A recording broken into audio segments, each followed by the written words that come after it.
الحمد لله الذي لا يبلغ مدحته القائلون ولا يحصي نعماءه العادون ولا يعدي حقه المجتهدون الذي ليس لصفته حد محدود ولا نعت موجود ولا وقت معدود فطر الخلائق بقدرته ونشر الرياح برحمته الصلاة والسلام على الرسول المسدد المصطفى العمجد المحمود الأحمد سيدنا ومولانا ومولى الكونين جد الحسن والحسين وعاني أبو القاسم محمد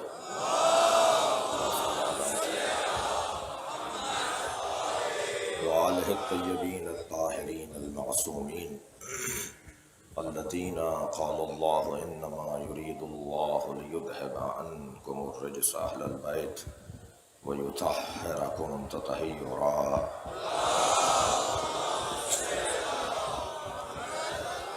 ولعنة الله على أعدائهم أجمعين من يوم عداوتهم إلى قيام يوم الدين. أما بعد، قال الحكيم في قرآن الكريم: بسم الله الرحمن الرحيم. ويقول الذين كفروا لست مرسلا قل كفى بالله شهيدا بيني وبينكم ومن عنده علم الكتاب. صلوات.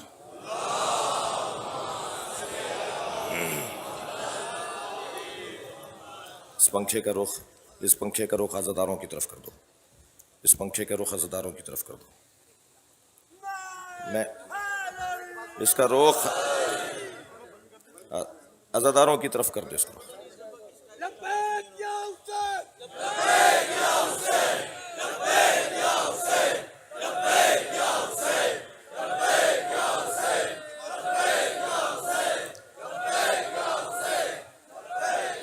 سورہ مبارکہ رات کی آخری آیت. پروردگار عالم کا احسان عظیم ہے کہ میں اور آپ جس دروازے پر بیٹھے ہیں اس سے اچھا دروازہ نہیں ہے. دنیا کہاں بیٹھی ہے مجھے اس سے غرض نہیں، مگر میں اور آپ جہاں بیٹھے ہیں وہاں سے جنت کا رستہ بنتا ہے. ایک بزرگ دیوبندی عالم دین ایک فورم پر کہہ رہے تھے کہ خبردار، اہل بیت کا مقایسہ کسی سے نہ کرنا، اس لیے کہ اہل بیت کے بچے بچے کے پاس جنت کی اونرشپ ہے. مجھے توفیق ہوئی وہاں کچھ کہنے کی تو میں نے کہا کہ میں مولا کائنات کا فرمان سنانا چاہتا ہوں. میں اپنے عشرے کے مضمون سے اپنی بات کو جوڑ رہا ہوں. مولا فرماتے ہیں: لا يقاس بعل محمد احدا من هذه الامہ. کسی ایک فرد امت کو بھی آل محمد کے برابر لا کے نہ بٹھانا. بات ہے افضلیت امیر المومنین کی. اس کائنات میں بعد از مصطفیٰ اگر کوئی صاحب فضیلت ہے تو اسے علی کہا جاتا ہے. میری اور آپ کی قسمت بلند ہے. جو احباب بعد میں تشریف لا رہے ہیں، خدا کے لیے جو صاحب میں بیٹھے ہیں انہیں اپنے ساتھ نہ بٹھائیں. خود تو آ نہیں رہے، دوسروں کو آنے دیجیے آگے. یہ بہت برا لگ رہا ہے کہ آپ فاصلہ دے کر بیٹھے ہوئے ہیں. بہرحال کوئی گلہ شکوہ بھی نہیں ہونا چاہیے، اس لیے کہ ہمارے ہاں قیادت کا فقدان نہیں ہے، ہمارے ہاں اطاعت کا فقدان ہے. ایک صلوات پڑھ لیں محمد و آل محمد. اس سے بہتر اور بلند صلوات نبی کی ذات ہے.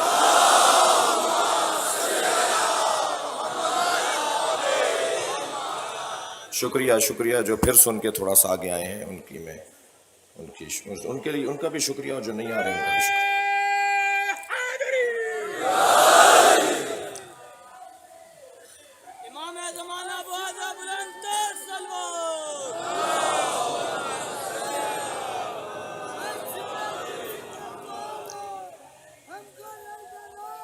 بلندر صلوات ہدیہ کر دیں محمد و آل محمد.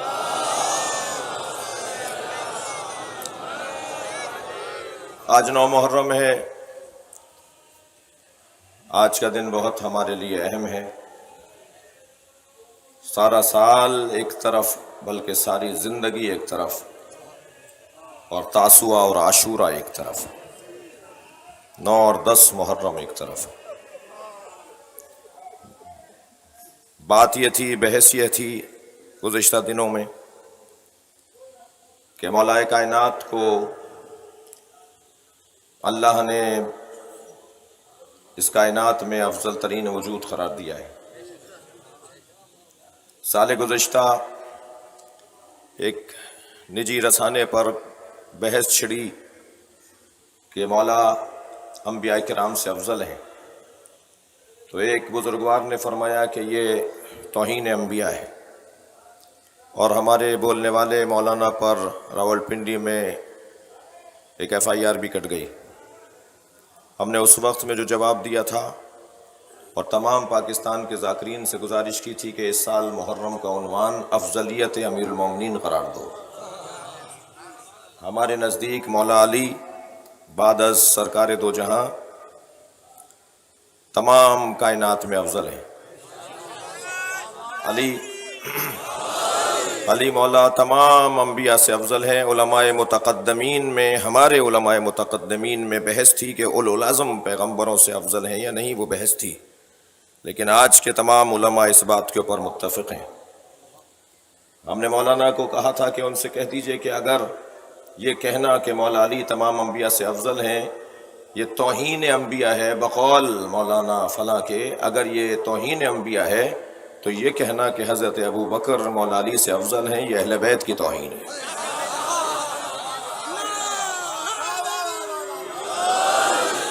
ترتیب میں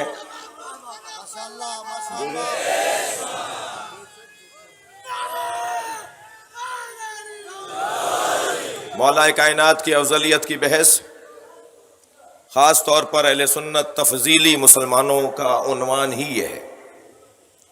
اہل سنت میں ایک بہت بڑا طبقہ ہے کہ جو تفضیلی مسلمان کہلاتا ہے، اور تفضیلی مسلمان، تفضیلی سنی انہیں کہا جاتا ہے کہ جو بعد از نبی مولا علی کی فضیلت کے قائل ہوں۔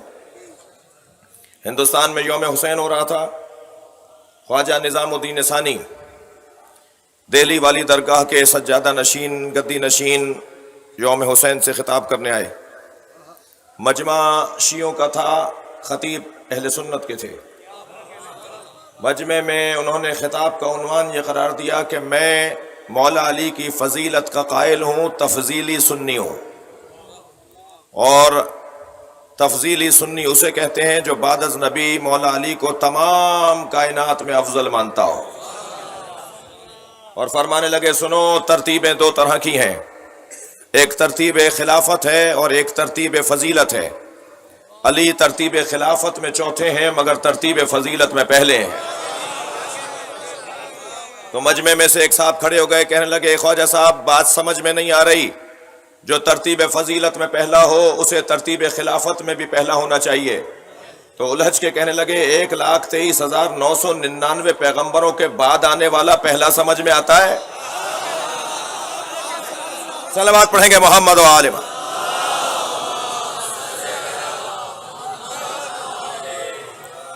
مولا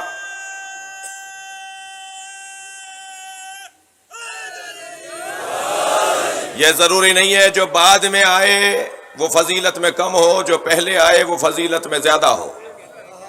یہ دلائل ہیں تفضیلی سنی مسلمانوں کے۔ سرکار دو جہاں کو اللہ نے سب سے پہلے بنایا تھا، بھیجا سب سے آخر میں ہے۔ بعد میں آنا، قرآن بعد میں آئی ہے یا تورات بعد میں آئی ہے؟ قرآن مجید بعد میں نازل کی گئی کتاب ہے۔ تو یہ کوئی دلیل نہیں ہوگی، جناب رحمانی صاحب تشریف فرمائے، اہل سنت کی نمائندگی ہو رہی ہے، یہ کوئی معیار نہیں ہے کہ جو بعد میں آئے گا وہ فضیلت میں کم ہے، بلکہ بعد میں تو اس لیے بھی بھیجا جاتا ہے کہ معیار فہم بشر اس قابل ہو جائے کہ اسے سمجھا جا سکے، اسے پہچانا جا سکے، لوگ تو اس قابل ہو جائیں کہ علی کو سمجھ سکیں۔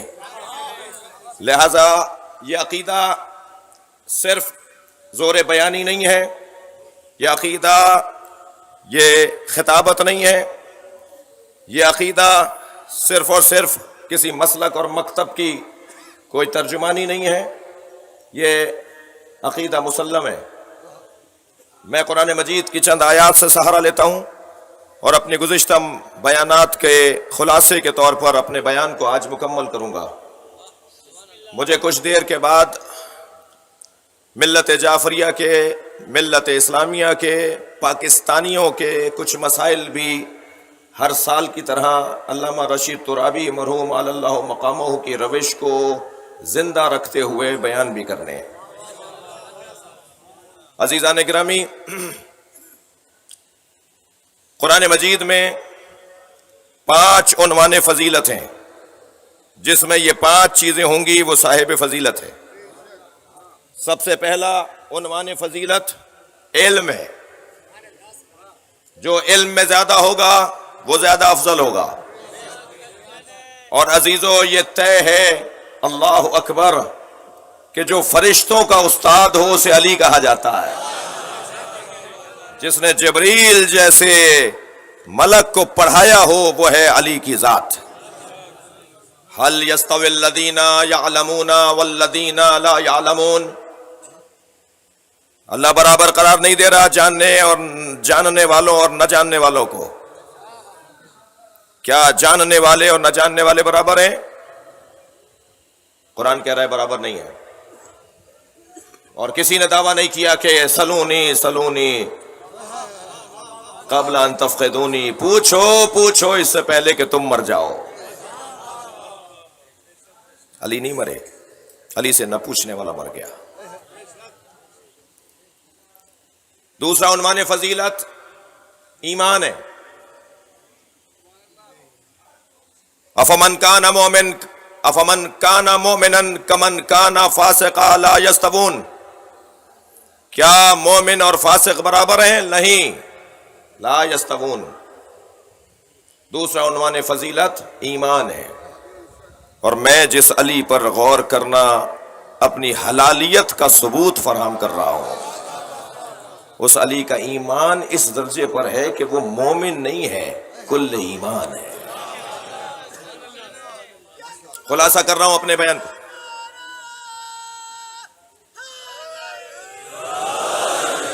کیا مومن اور فاسق برابر ہیں؟ یقیناً مومن اور فاسق برابر نہیں ہیں۔ تیسرا عنوان فضیلت تقوی۔ علم ایمان لاتا ہے، ایمان تقوی لاتا ہے۔ قرآن کی آیات ذرا ڈھونڈیے، نکالیے، فہرست بنائیے۔ یا ایھا الذین آمنوا اتقوا اللہ، یا ایھا الذین آمنوا اتقوا اللہ حق تقاتہ، یا ایھا الذین آمنوا اتقوا اللہ وکونوا مع الصادقین۔ یعنی ترتیب میں ایمان پہلے ہے، تقوی بعد میں ہے۔ ایمان سبب بنے گا تقوی کا، مومن کے بعد متقی بننا ہے۔ ہر مومن متقی نہیں ہے، اور بغیر ایمان کے کوئی صاحب تقوی نہیں ہو سکتا، وہ نفسیاتی بیمار تو ہو سکتا ہے۔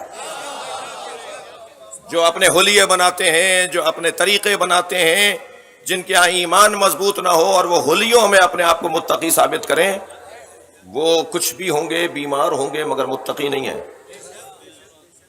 عزیزو، جملہ ہدیہ کر رہا ہوں انتہائی محترم مبارک مجمع سے۔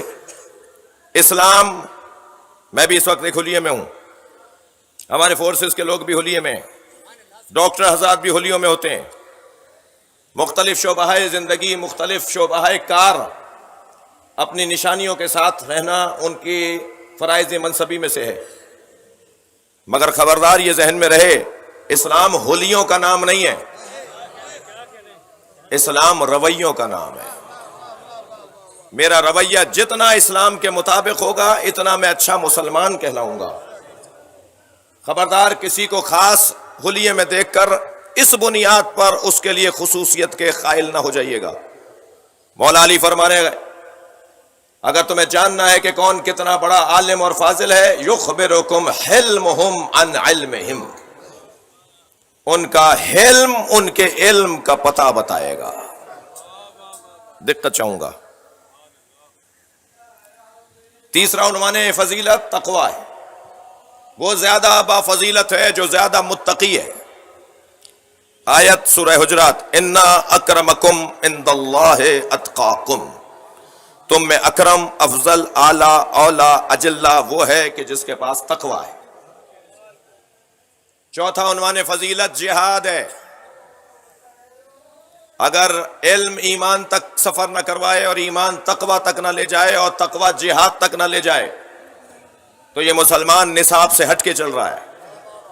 یہ اسلام کا شاگرد نصاب تعلیم اسلامی پر عمل نہیں کر رہا۔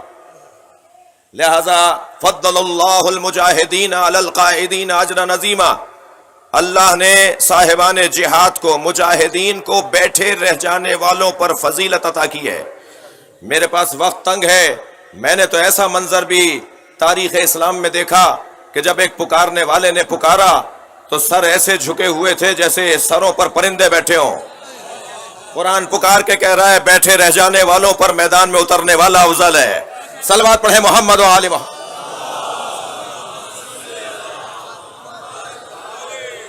اس سے بلند اور بہتر صلوات نبی کی ذات پہ۔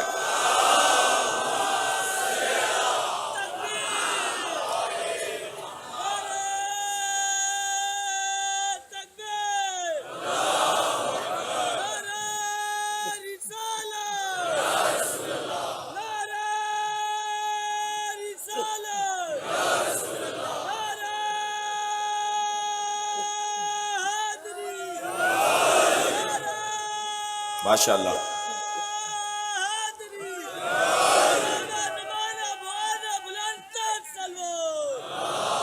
اللہم صل علی محمد و آل محمد۔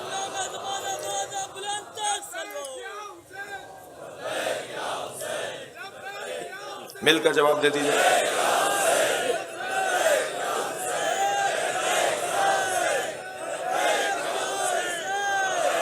بلند تر صلوات پڑھیں گے محمد و آل محمد۔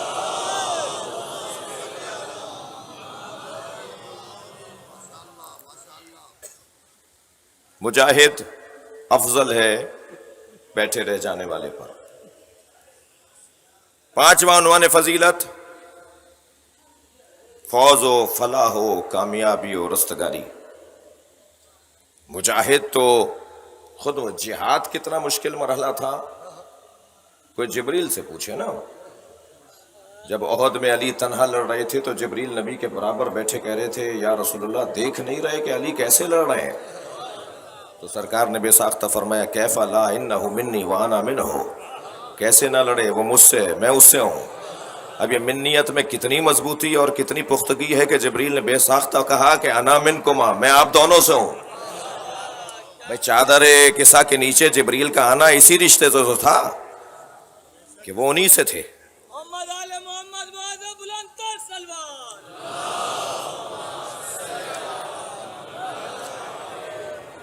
مجھے شرم آ رہی ہے، میرے دوست جو سائے میں بیٹھ کے نا اوروں کو بھی روک رہے ہیں، خود تو آ نہیں رہے، اور یہ بیچ میں جو جگہ خالی پڑی ہوئی ہے، خدا کی قسم اگر میرے لیے گنجائش ہوتی تو میں وہاں کے بیٹھ جاتا۔ شرم آ رہی ہے مجھے۔ آگے آئیے، لبیک یا رسول اللہ، لبیک یا حسین کہتے ہوئے آگے آئیے، لگائیے نعرہ اتنا لگائیے کہ یہ آگے آ جائے۔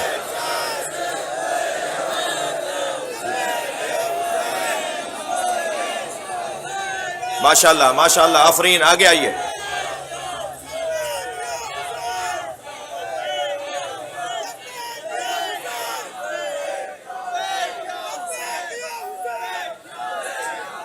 میں عرض کر رہا ہوں لبیک یا حسین،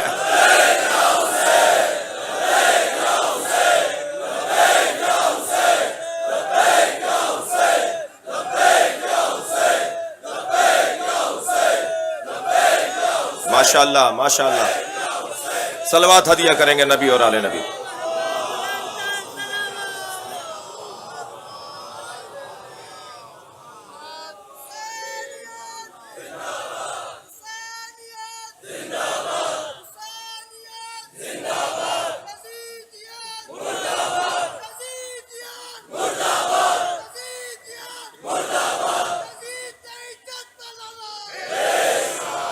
فوزو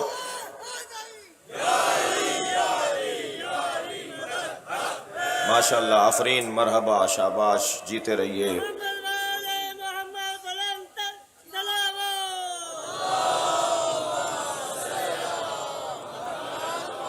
میدان جہاد میں اترنا کتنا مشکل ہے، اور علی اس مجاہد کو کہا جاتا ہے جو جہاد کی اعلیٰ ترین کیفیت کا حامل ہے۔ سینے پر چڑھ کر بیٹھ جانا یہ جہاد اصغر تھا، سینے سے اترنا یہ جہاد اکبر تھا۔ علی اس مجاہد کو کہتے ہیں جس نے ضربت کھاتے ہی کہا فزت ورب الکعبہ۔ کائنات میں، تاریخ میں کسی ذات نے اس انداز سے اپنی کامیابی کا اعلان نہیں کیا۔ یہ گزشتہ خطابات اور بیانات کا خلاصہ تھا جو میں نے آپ کے سامنے عرض کیا۔ عزیزان گرامی، آج 9 محرم ہے،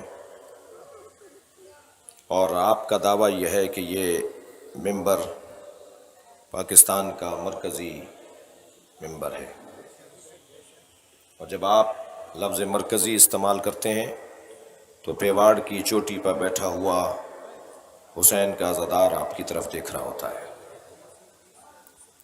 پارا چنار میں رہنے والا عزادار آپ کو دیکھ رہا ہوتا ہے، پنجاب، بلوچستان سرحد، گلگت بلتستان، خیبر پختونخوا، سندھ، ہر شخص آپ کی طرف دیکھ رہا ہوتا ہے، اور وہ چاہتا ہے کہ اس مرکزی مجلس میں، اور پھر سننی بھی، یہ بات بھی ذہن میں رہے کہ شیعہ امام حسین کی عزاداری کے مالک نہیں ہیں، خاص طور پر یہ عشرہ برابر کی تعداد شریک ہے ہمارے ساتھ حسین کی عزاداری میں برادران اہل سنت کی۔ آپ کو سانحہ عاشورہ کراچی یاد ہوگا کہ اس میں شہیدوں کی تعداد اہل سنت کی برابر کی تھی، شاید 2 زیادہ تھے شیعوں سے۔ اس لیے یہ کس نے کہہ دیا کہ ہماری ہے کربلا؟ حق بات تم کہو تو تمہاری ہے کربلا۔ اور یہ در حسین ہے بھائی، شیعہ امام حسین کی عزاداری کا مالک نہیں ہے، نوکر ہے۔ جملہ ہدیہ کر رہا ہوں، اور نوکروں کو اپنی اوقات میں رہنا چاہیے، مالک کے مہمانوں کا خیال کرنا چاہیے۔ در حسین پہ ملتے ہیں ہر مزاج کے لوگ، یہ دوستی کا وسیلہ ہے، دشمنی کا نہیں۔ لہٰذا پاکستان کا سنی بھی چاہتا ہے، پاکستان کا ہندو بھی چاہتا ہے، پاکستان کا عیسائی بھی چاہتا ہے کہ اس ملک میں بسنے والوں کے حقوق، اس ملک میں بسنے والوں کے جو مسائل ہیں ان کی طرف کم از کم توجہ دی جائے، توجہ دلوائی جائے۔ پاک محرم کے جو جوان مجمع میں بیٹھے ہیں، وہ جو اپنے حوالے سے پاک محرم کے ساتھ آپ تعاون فرماتے ہیں، اس حوالے سے اپنے اپنے کام کو شروع کریں، اور احباب آپ کے ساتھ تعاون فرمائیں گے۔ میں اپنے بیان کو مسلسل رکھوں گا۔ عزیزو، پاکستان 1947 میں بنا، ماہ مبارک رمضان کے مقدس لمحات تھے، اگست کی 14 تاریخ تھی،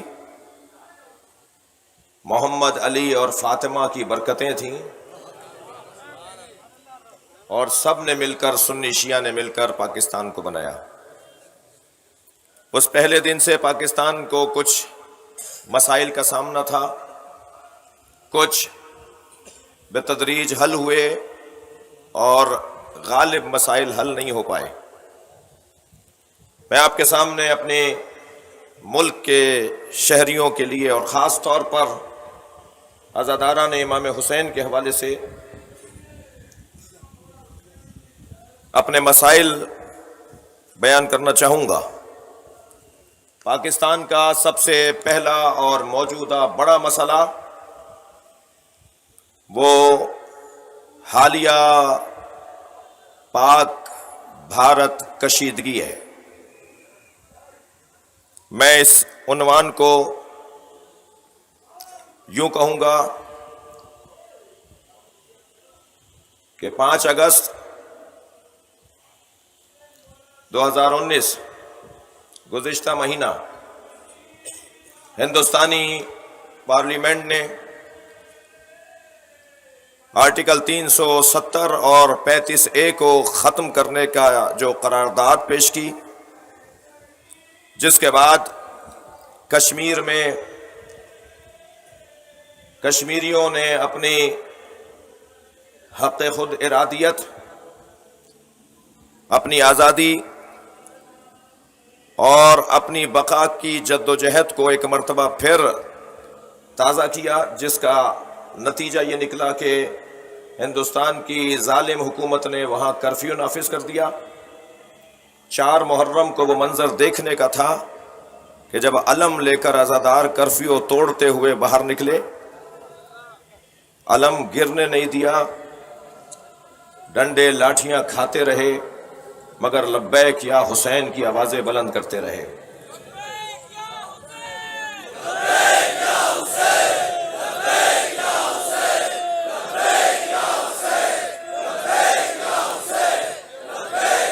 بلند تر صلوات دیا کریں محمد وعلیہ۔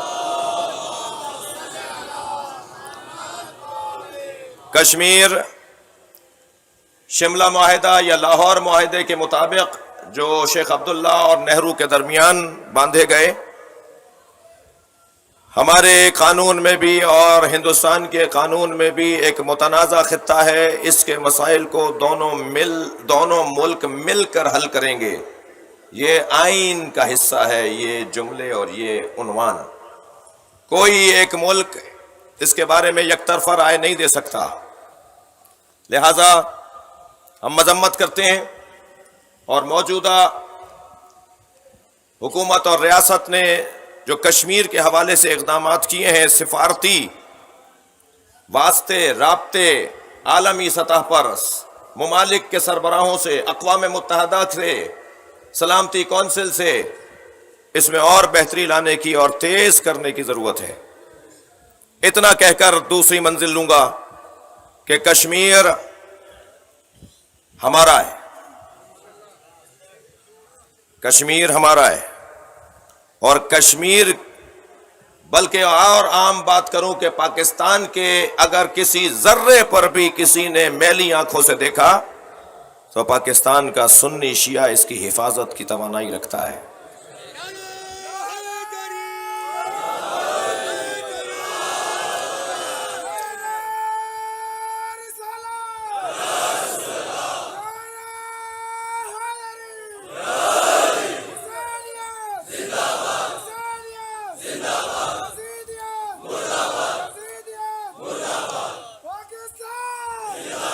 مل کر جواب دیجئے۔ پاکستان زندہ باد، پاکستان زندہ باد۔ دوسرا عنوان یمن کا عنوان ہے۔ سالوں گزر گئے، چند عرب ممالک مل کر ان نہتے مسلمانوں پر، ان نہتے انسانوں پر، چھوٹے چھوٹے بچوں پر، عورتوں پر، ہاسپٹلوں پر، گھروں پر حملہ کر رہے ہیں، اور مسلسل وہاں صورتحال سنگین سے سنگین تر ہوتی چلی جا رہی ہے۔ میں مطالبہ کروں گا، یہاں وفاقی حکومت کے نمائندے بھی بیٹھے ہیں، صوبائی حکومتوں کے لوگ بھی بیٹھے ہیں، خاص طور پر وفاقی حکومت کی نمائندگی سے کہوں گا کہ یمن کا مسئلہ ہمیں آپ سے اس سے زیادہ توقع تھی، اور ابھی بھی توقع ہے، کیونکہ مسئلہ حل نہیں ہوا۔ یہ پوری قوم اور ان سب کی طرف سے میں موجودہ وفاقی حکومت سے مطالبہ کروں گا کہ یمن کے مسئلے پر اپنا کردار ادا کریں، اور یمن کے نہتے مسلمانوں کو موجودہ مظلومانہ کیفیت سے باہر نکالیں۔ تیسرا عنوان جس پر میں آپ کے ساتھ بات کرنا چاہوں گا، وہ پاکستان کے اندر فرقہ واریت کے نام پر دہشت گردی اور ٹارگٹ کلنگ۔ پاکستان میں سنی شیعہ کا مسئلہ نہیں ہے۔ ہم اسلامی نظریاتی کونسل میں بھی اگرچہ اپنی تناسب سے ہٹ کر وہاں بیٹھے ہیں، ہم ملی یکجہتی کونسل میں بھی ہیں، ہم سنیوں کے ساتھ اور سنی ہمارے ساتھ کوئی تناؤ کھچاؤ نہیں رکھتے. علمی اختلاف شیعہ شیعہ میں بھی ہے، علمی اختلاف سنی سنی میں بھی ہے. علمی اختلاف عنوان نہیں ہے فرقواریت کا. مالکی ہاتھ کھول کے نماز پڑھنے کو مستحب کہتے ہیں، شیعہ ہاتھ کھول کے نماز پڑھنے کو واجب کہتے ہیں. دیگر اہل سنت کے مکاتب فکر ہاتھ کھولنے پر نماز پڑھنے کو جائز کہتے ہیں. سجدگاہ رکھ کے نماز پڑھنا اہل سنت کے ہاں بھی سنت ہے. علمی اختلافات ہیں، جیسے ایک یونیورسٹی میں فیکلٹیز ہوتی ہیں، شعبہ جات ہوتے ہیں، مختلف علوم کے پڑھنے اور پڑھانے والے ہوتے ہیں. اسلام کے اندر بھی ایسے مختلف افکار و انظار کے حامل لوگ ہیں. یہ فرقواریت نہیں ہے. پاکستان میں خالصتاً مسئلہ امن و امان کا ہے، دہشت گردی کا مسئلہ ہے. ڈیرہ اسماعیل خان خیبر پختونخوا میں اب بھی مسلسل ٹارگٹ کلنگ ہے، مسلسل شہادتیں ہیں. بعض گھرانے تو ایسے ہیں کہ جن میں ایک ایک گھر سے 6 اور 10 جنازے اٹھے ہیں، اور اس کے نتیجے میں لوگ ہراساں ہیں. ہر ایک کا ظرف ایک جیسا نہیں ہوتا، ہر ایک کی ہمت ایک جیسی نہیں ہوتی. آپ نے دیکھا کہ کوئٹہ میں ہزارہ برادری کے ساتھ جب یہ ظلم و زیادتی روا رکھی گئی تو وہ ملک چھوڑ کر ایک بڑی تعداد مختلف ممالک میں کسی ایک ملک کا نام نہیں لیتا، مختلف ممالک میں منتقل ہوئے ہیں. ہمارا مطالبہ یہ ہے کہ وہ خیبر پختونخوا اور بلوچستان میں جو دہشت گردی کا ایک تسلسل ہے، اس کو اگر آپ ختم کرنا چاہتے ہیں تو آپ کو ڈھونڈنا ہوگا، تلاش کرنا ہوگا ان لوگوں کو کہ جو ان کی پشت پناہی پر ہیں، جو ان کے سہولت کار ہیں، جو ان کو مواد اور جو ان کو مال فراہم کرتے ہیں، اور وہ آپ پر ڈھکے چھپے نہیں ہیں. ہمارا مطالبہ یہ ہے کہ پاکستان کی حکومت پاکستان سے منتقل ہو جانے والی صلاحیتوں کو پاکستان میں واپس پلٹائے. یہ لوگ جو ہجرت کر کے دوسرے ممالک میں چلے گئے، ان لوگوں کو واپس لایا جائے. ان ممالک کے سفارتکاروں سے، ان ممالک کے میں موجود پاکستانی سفیروں کو ان ممالک کے حکمرانوں سے رابطہ کر کے انہیں سہولتیں فراہم کر کے پاکستان میں واپس لائیں. یہ ہدف بنائیں. پاکستان کا ہزارہ پاکستان واپس آئے، پاکستان کا سندھی جو چھوڑ کر گیا ہے واپس آئے، بلوچی جو چھوڑ کر گیا ہے واپس آئے. تب کہلایا جائے گا پاکستان نیا پاکستان. اور عزیزان گرامی، تیسرا مسئلہ عزاداری سید الشہداء کا مسئلہ ہے. یہ ہمارا مذہبی، آئینی، قانونی، شہری حق ہے. یہ شہری آزادیوں کا مسئلہ ہے.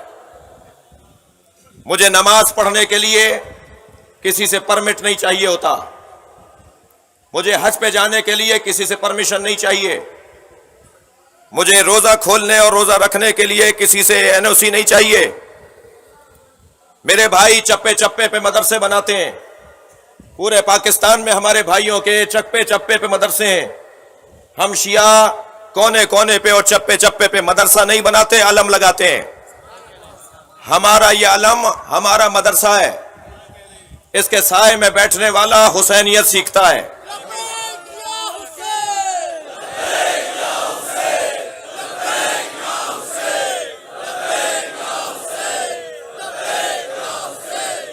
ہم عزاداری سید الشہداء کی تعلیم رکھتے ہیں. ہمارا یہ چھوٹا سا بچہ اور ہمارا یہ بزرگ، ہمارا وہ افسر اور ہمارا وہ ککڑی بیچنے والا اور ٹھیلا لگانے والا، ہمارا وہ فیکٹری کا مالک اور ہمارا وہ فیکٹری کا ڈرائیور، سب کے پاس اگر علم ہے تو وہ مجلسی علم ہے. یہ مدرسہ حسینی ہے. اس وقت امام حسین کی عالمی اوپن یونیورسٹی کی کلاسیں لگی ہوئی ہیں. یہ نشتر پار کی مجلس اعضاء امام حسین کی یونیورسٹی کی ایک مجلس ہے، ایک کلاس ہے.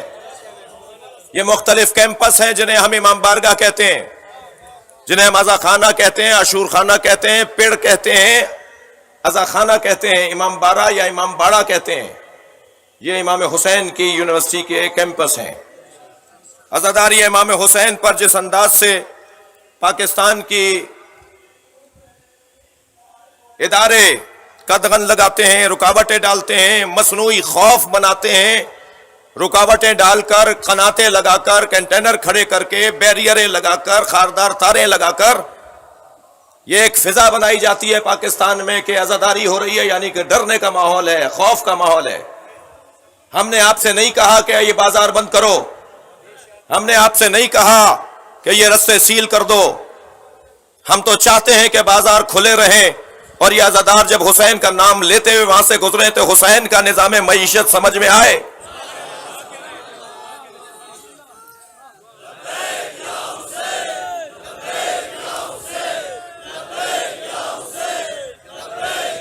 ہمارا مطالبہ، مجھے معاف کیجئے گا وقت میرے پاس تنگ ہے، آپ کی محبتوں کا میں شکر گزار ہوں، ہمارا مطالبہ پاکستان کے ریاستی اداروں سے اور پاکستان کے انتظامی اداروں سے یہ ہے کہ عزاداری امام حسین کے حوالے سے اپنے رویوں کو تبدیل کریں، اپنے طریقوں کو تبدیل کریں۔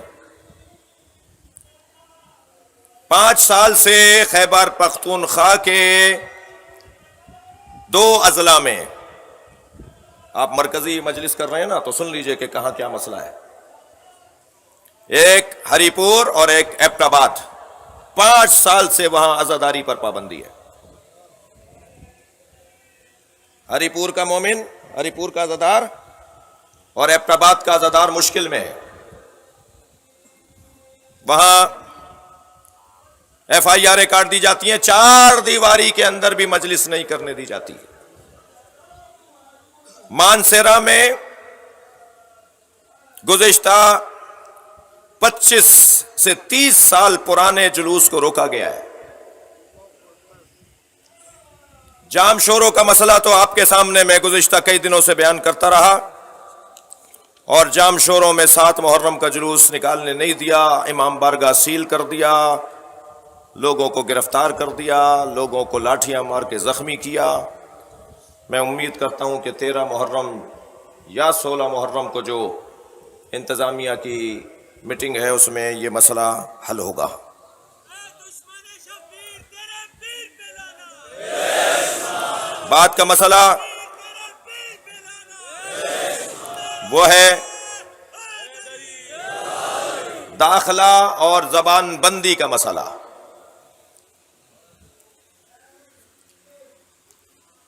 کمپیوٹر میں ڈال دیا گیا کہ فلاں فلاں فلاں فلاں فلاں ذاکرین اور علماء و خطبہ پنجاب میں نہیں آ سکتے، سندھ نے ڈال دیا کہ پنجاب سے سندھ میں نہیں آ سکتے، سندھ نے ڈال دیا کہ پنجاب سے سندھ میں نہیں آ سکتے، خیبر پختونخوا نہیں جا سکتے، اضلاع میں پابندی، صوبوں میں پابندی، کسی کو رحلت کیے ہوئے 5 سال گزر گئے، کسی کو انتقال کیے ہوئے 10 سال گزر گئے، وہی لسٹ دوبارہ جاری کی جاتی ہے۔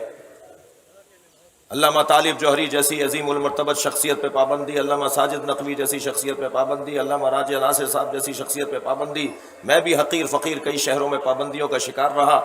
یہ اپنی نااہلیوں کو، یہ اپنی کم توانائیوں کو ہم پر ڈالتے ہیں، یہ کراؤڈ سے ڈرتے ہیں، یہ مجموعوں سے ڈرتے ہیں، ان سے انتظامات سنبھلتے نہیں ہیں، یہ ڈر رہے ہوتے ہیں علاقائی۔ میں نام بھی لینا میرے لیے کسر شان ہے کہ میں ان افسران کے عہدوں کو پکاروں، میرے مقام نہیں ہے کہ میں ان کے عہدوں کو پکاروں۔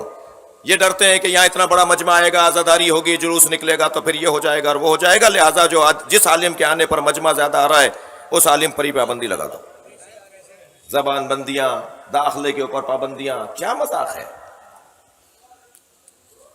اس کے بعد کا مسئلہ دہشت گردی کے مختلف سانحات، ایک لمبی فہرست ہے جس سے گریز کر رہا ہوں کہ پاکستان میں 50 سے زیادہ بڑے بڑے سانحات رونما ہوئے،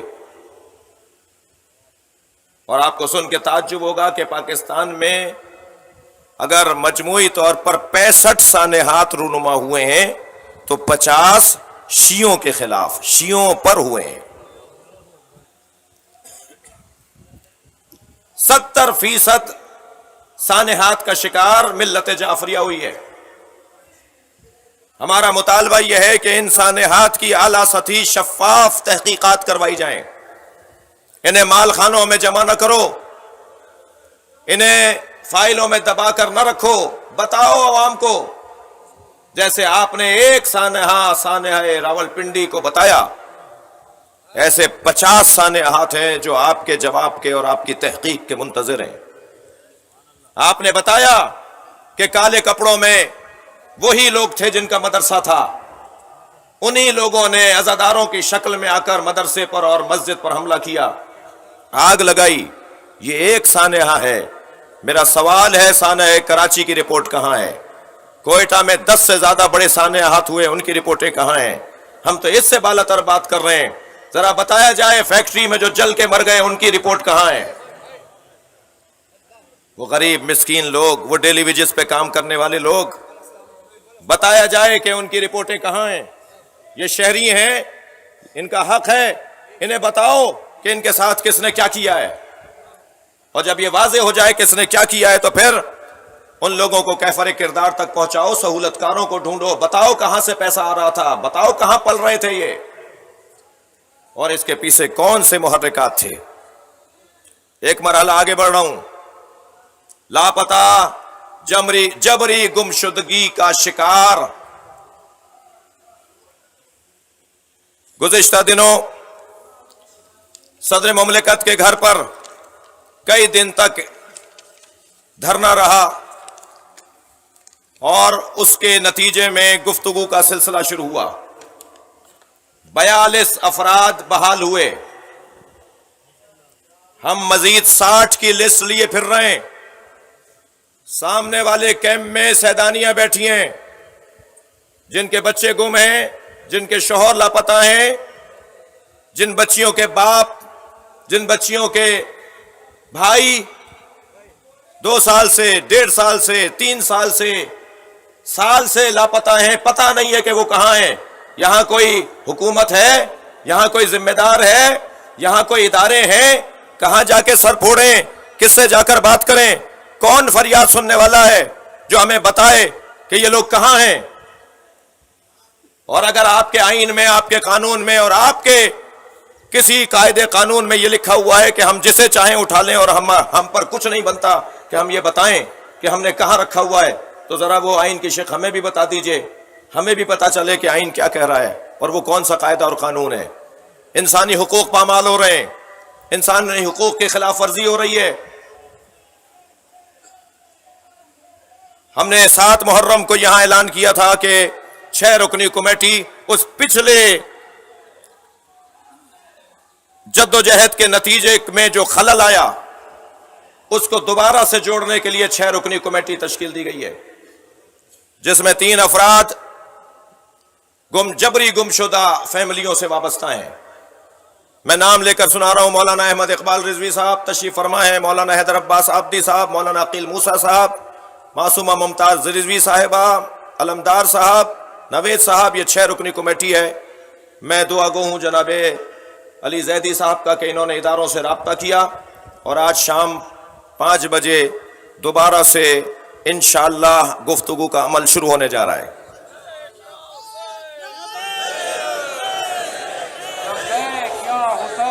مل کر جواب دیجئے، لبیک یا حسین۔ بہت شکریہ۔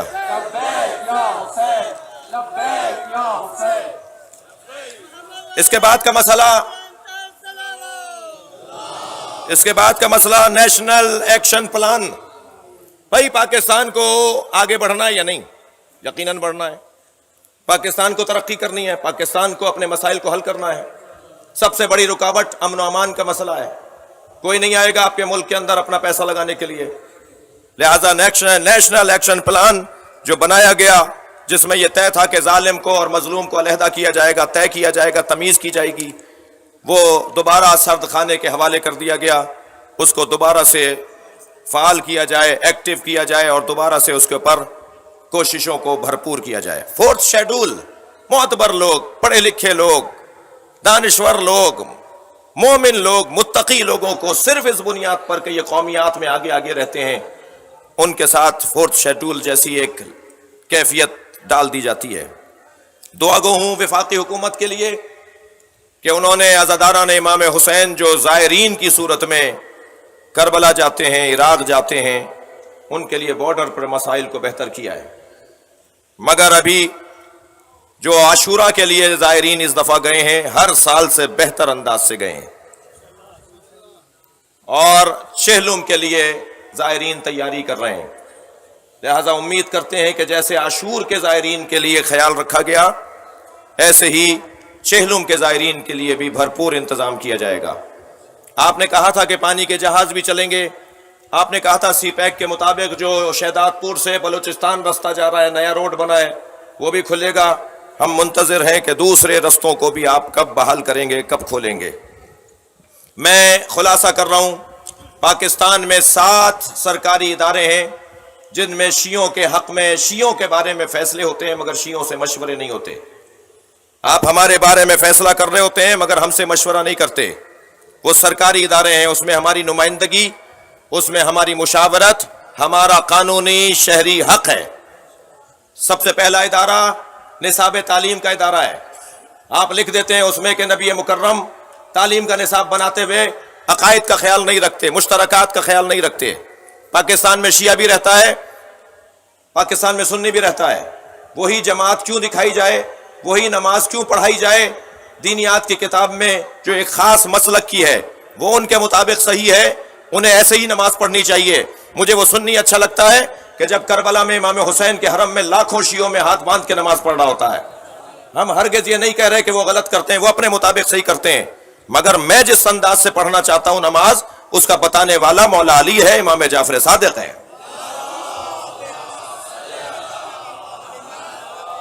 لہذا جب دینیات، جب تعلیمی کتابوں کو، جب نصابی کتب کو منظم کیا جا رہا ہوتا ہے تو ہماری نمائندگی نہیں ہوتی، ہم سے نہیں پوچھا جاتا. دوسرا ادارہ وزارت مذہبی امور ہے. وزارت مذہبی امور کو کوئی کہے کہ پاکستان میں صرف بریلوی نہیں رہتے، پاکستان میں صرف دیوبندی نہیں رہتے، پاکستان میں صرف شیعہ نہیں رہتے، پاکستان میں اقلیتوں کے لوگ بھی رہتے ہیں، وہ بھی مذہبی ہیں، ان کے بھی مذہبی کچھ دستورات ہیں. وزارت مذہبی امور میں ہر مکتب اور مسلک کی مشاورت یہ معقول ہے اور آئین اور قاعدے اور انسانی حقوق اور شہری آزادیوں کے مطابق ہے. اسلامی نظریاتی کونسل میں ہمارے تناسب کے مطابق ہماری نمائندگی نہیں ہے. دیوبندی 8 ہیں، بریلوی 6 ہیں، شیعہ 1 ہے. تو کیا ہم اسی ریشو کے مطابق ہیں پاکستان میں؟ ہمارے تناسب کے مطابق اسلامی نظریاتی کونسل کے اندر ہماری نمائندگی نہیں ہے. فیڈرل شریعت کورٹ کے اندر ہماری نمائندگی نہیں ہے. ادارہ تحقیقات اسلامی میں ہم سے مشورہ نہیں ہوتا. اور 7ویں بات عزیزان گرامی، وہ گلگت بلتستان کے آئینی اور قانونی حقوق کی فراہمی ہے. آپ نے صوبے کا تو اعلان کر دیا مگر گلگت بلتستان آئینی حقوق کا حامل نہیں ہے. اور آخری بات اور 8ویں بات وہ یہ کہ ریاستی اداروں سے مذہب کا کالم ختم کرو. کیوں پوچھتے ہو کہ تم سنی ہو یا شیعہ ہو؟ جب آپ فارموں میں فل کرواتے ہیں کہ فلاں افسر جو لگنے جا رہا ہے وہ شیعہ یا سنی، تو مجھے ذرا دل پر ہاتھ رکھ کر ٹھنڈے دل سے جواب دیجئے کہ جب معلوم ہوگا کہ یہ شیعہ ہے تو کیا اس کے ساتھ وہی رویہ رہے گا؟ ضرورت کیا ہے اس بات کی؟ پاکستانی ہے، مسلمان ہے، قادیانی نہیں ہے، بس کافی ہے. پاکستان کے ریاستی حفاظتی، میں اور جملہ واضح کر دیتا ہوں، حفاظتی اداروں میں وہ مذہب کا کالم ختم کیا جائے. میں آخر میں وفاق سے لے کر کراچی تک جن جن احباب نے ان ایام میں ہمارے ساتھ اچھا تعاون رکھا ان کے لیے دعا گو بھی ہوں، اور ان کی توانائیوں کے لیے اللہ کی بارگاہ میں التجا کر رہا ہوں. جناب زلفی بخاری صاحب، جناب ندیم افضل چند صاحب، جناب علی زیدی صاحب، جناب ناصر حسین شاہ صاحب، جناب شبیر بجرانی صاحب، جناب محترمہ شہلا رضا صاحبہ، جناب وقار مہدی صاحب، جناب راشد ربانی صاحب، یہ اگر کوئی ایک نام مجھ سے رہ گیا ہو تو مجھے معاف کریں گے. میں جن سے رابطے میں اور واسطے میں رہا اور انہوں نے عزاداران امام حسین عزاداری کے حوالے سے ہمارے ساتھ بھرپور تعاون کیا، ہم ان کے لیے اس مرکزی مجلس سے دعا گو ہیں. اور ان کی توانائیوں کے لیے، ان کی مزید ہمت اور حوصلے کے لیے اللہ کی بارگاہ میں التجا کرتے ہیں کہ اللہ ایسے لوگوں کی تعداد میں اضافہ فرمائے۔ آج حسین کے علی اکبر کا ماتم ہے۔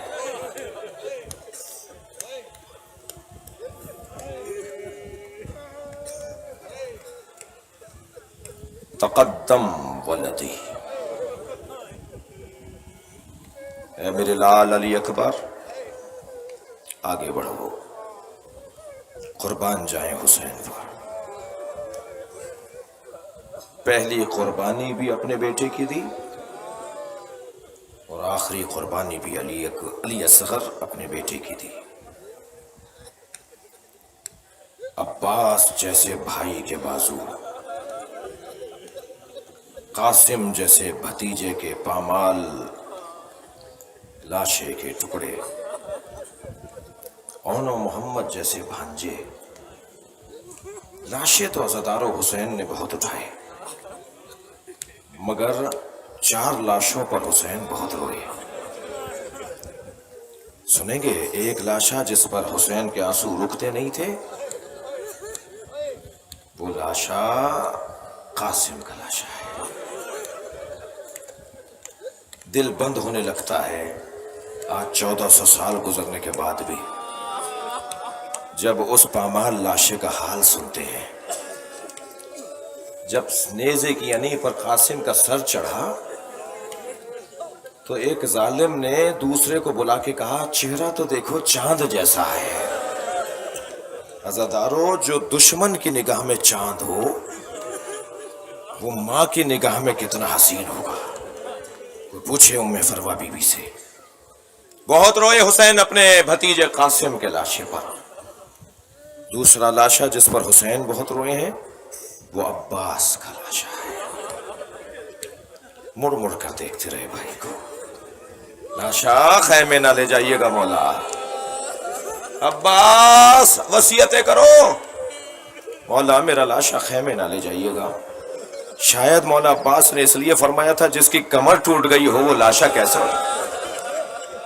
شاید اس لیے فرمایا تھا کہ اگر لاشے پہ سکینہ خالی کوزہ لے آئی، چچا آپ تو پانی لینے گئے تھے، اجر و کمل اللہ، اجر و کمل اللہ، آپ کی آوازیں بلند ہیں، اللہ آپ کو اس کا جو ثواب عطا فرمائے۔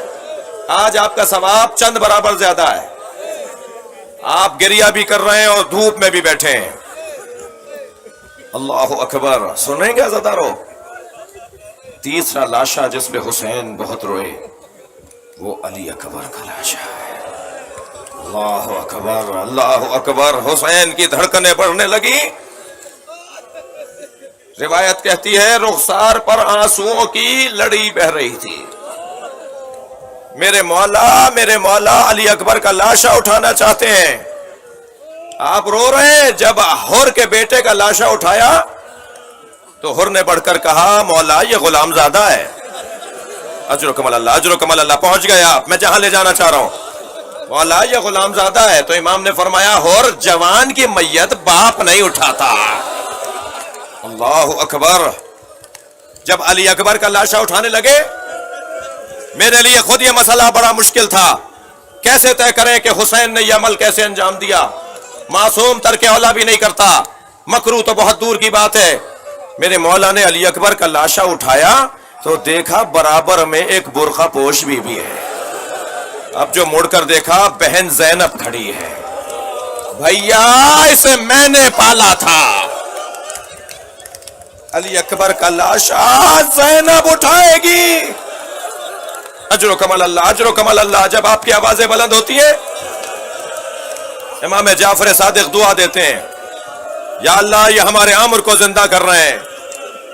مجلس میں امام محمد باقر بیٹھے تھے، ایک شخص اونچی آواز میں رو رہا تھا۔ امام نے دونوں ہاتھ اٹھا کر کہا، یا اللہ یہ میرے جد پر رو رہا ہے، قیامت میں اسے آسانی عطا فرما۔ اجر و کمل اللہ، اجر و کمل اللہ۔ لاشا گنج شہیدہ میں آ تو گیا، مگر کوئی بلائے تو صحیح ام لیلا کو، وہ تو سجدے میں ہیں۔ یا اللہ تیرا شکر ہے تو نے میری قربانی قبول کر لی۔ بہت رو لیا عزادارو، دوسری منزل لے لیجئے. ایک اور لاشا بھی ہے جس پہ حسین بہت روئے، اور وہ لاشا چھوٹا بہت تھا مگر حسین سے اٹھتا نہیں تھا. کبھی آگے جاتے تھے انا للہ، کبھی الٹے پیر واپس آتے تھے رضن بقضائہ.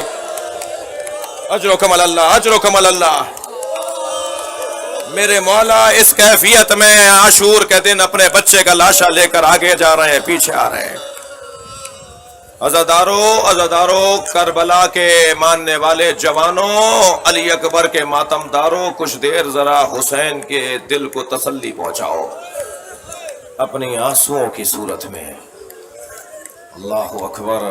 جب علی اکبر جا رہے تھے نا، وقت تنگ ہو گیا میرے پاس، جب علی اکبر جا رہے تھے نا تو سجا کر بھیجا علی اکبر کو، شبیہ مصطفیٰ بنایا ہے، امامہ سر پہ رکھا، اپنے ہاتھ سے سجایا بچے کو. علی اکبر جب بیٹھ کے روانہ ہوئے نا تو محسوس کیا کوئی پیچھے دوڑتا ہوا آ رہا ہے. اب جو مڑ کے دیکھا بوڑھا باپ، مہلن مہلا یا بنیا، اے میرے لال آہستہ جاؤ، آہستہ جاؤ. بابا کو دوڑتے ہوئے دیکھا، علی اکبر گھوڑے سے اترے، آگے بڑھ کر کہا بابا آپ نے تو مجھے رخصت دے دی تھی. سنیں گے کیا فرمایا؟ اے میرے لال ایک مرتبہ اور جی بھر کے دیکھنے دو. اور پھر آسمان کی طرف دیکھ کر ہاتھ اٹھایا، یا اللہ میں جب بھی تیرے نبی کے دیدار کا مشتاق ہوتا تھا میں علی اکبر کو دیکھ کر مصطفیٰ کا دیدار کرتا تھا. اے اللہ گواہ بن جا، میں اب اسے بھیج رہا ہوں جو تیرے نبی کی شبیہ ہے. عزادارو، میدان کربلا میں حضرت علی اکبر پہنچے. کچھ دیر کے بعد جناب امام حسین نے جناب فضہ کو بلا کر کہا فضہ علی اکبر کی ماں سے کہو کہ دعا کرے ایک دفعہ اور علی اکبر مجھے نظر آ جائے. بڑے بڑے پہلوانوں کا مقابلہ ہے، لشکر گھیر کے میرے بچے کو مارنا چاہتا ہے، کوئی تلوار پھینک رہا ہے، کوئی نیزہ مار رہا ہے. جناب ام لیلہ خیمے میں گئیں، سر پہ قرآن رکھ لیا. اے یعقوب سے یوسف کو ملانے والے، ایک مرتبہ اور میرے علی اکبر کو مجھے دکھا دے. ابھی ماں کی دعا مکمل نہیں ہوئی تھی عزادارو کہ ایک تکبیر کی آواز آئی. بی بی پہنچی خیمے کے در پر، کیا دیکھا؟ علی اکبر بابا سے بات کر رہے ہیں.